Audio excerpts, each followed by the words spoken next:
കൂട്ടുകാരെ, എല്ലാവർക്കും അഞ്ജോണിൽ അപ്ഡേറ്റ്സിലേക്ക് സ്വാഗതം. എന്റെ പേര് അയറിൻ. എന്റെ പേര് കരിഷ്മ. കഴിഞ്ഞ ആഴ്ച നമ്മുടെ ലോഗോസ് ക്വിസ് പരീക്ഷയായിരുന്നില്ലേ? ഇപ്രാവശ്യം എഴുതാത്തവർക്ക് അടുത്ത പ്രാവശ്യം നമുക്ക് പറഞ്ഞു തന്ന ടിപ്സിലൂടെ പഠിച്ച് നന്നായി എഴുതാം. നാളെ നമ്മുടെ കാറ്റഗിസം എക്സാം അല്ലേ? എല്ലാവരും പഠിച്ച് നന്നായി എഴുതണേ. ഒക്ടോബർ മാസം ജപമാല മാസമല്ലേ? അതെ, നമ്മുടെ അച്ഛൻ ശാലി ടീച്ചർ പറഞ്ഞതുപോലെ എല്ലാവരും ജപമാല ചൊല്ലി തുടങ്ങിയില്ലേ? അങ്ങനെ ജപമാല ചൊല്ലി നമുക്ക് മാതാവിനോട് ചേർന്ന് നിൽക്കാം.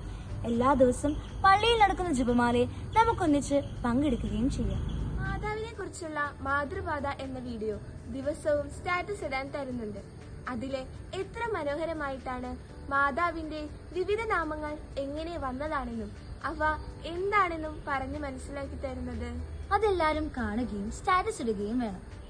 ഒന്നാം വായന ഉൽപ്പത്തി പുസ്തകത്തിൽ നിന്ന് 2-ാം അധ്യായം 18 മുതൽ 24 വരെയും, രണ്ടാം വായന ഹെബ്രായർക്ക് എഴുതിയ ലേഖനത്തിൽ നിന്നും 2-ാം അധ്യായം 9 മുതൽ 11 വരെയും, സുവിശേഷം വിശുദ്ധ മർക്കോസിന്റെ സുവിശേഷത്തിൽ നിന്ന് 10-ാം അധ്യായം 2 മുതൽ 16 വരെയും.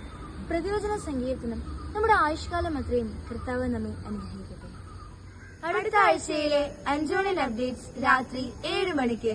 ആരും കാണാൻ മറക്കല്ലേ.